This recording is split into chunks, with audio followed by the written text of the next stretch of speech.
Ayan na po mga boss, papalitan ko na yung speaker ng park assist or yung buzzer ng park assist nung pinakita ko sa inyo na nakaraan na ayaw gumana. Ayan, dumating na yung bagong parts at ngayon lang binalik yung sasakyan kasi in order pa tong parts dahil hindi available noong time na sinik up natin. So ngayon ay tatanggalin ko na yung luma. Ayan, gamitan ko lang siya ng 1/4 drive na number 10 socket dahil number 10 yung tornilyo nyan. Dukot-dukot na lang ito mga boss, kapaan na lang. Ayan, dito kasi sa ilalim, dalawa ang nut nito.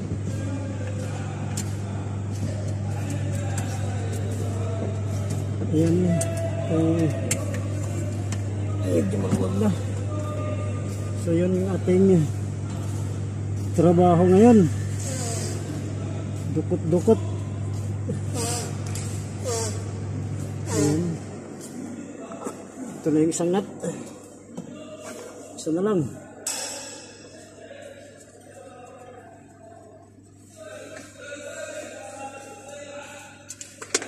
Ay, nalaglag.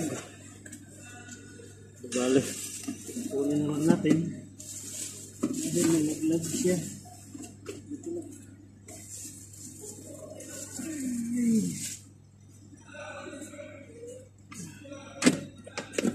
So na yan. Ito na yung luma. At papalitan na natin. Pero bago natin i-fix ay salpak muna natin tong bago at i-reverse natin kung tutunog na ba siya katulad ng ginawa natin nakaraan. So yan po, pag i-reverse ko yan, tutunog ng isang beses yan. Then pag may na-sense na nakaharang sa likod doon yan at tutuloy-tuloy pagtunog.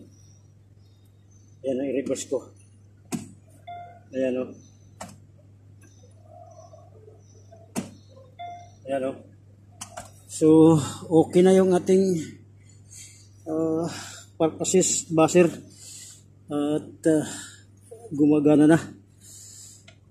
So, ito lang po muna mga boss at hanggang sa sunod ulit nating mga gagawing video ay standby lang kayo at tuloy-tuloy nyo pa rin panoorin yung ating mga susunod na mga video. At ayan po, ito po ay hindi na to warranty dahil 2015 pa tong Santa Fe na to. So, iiwan natin to dito.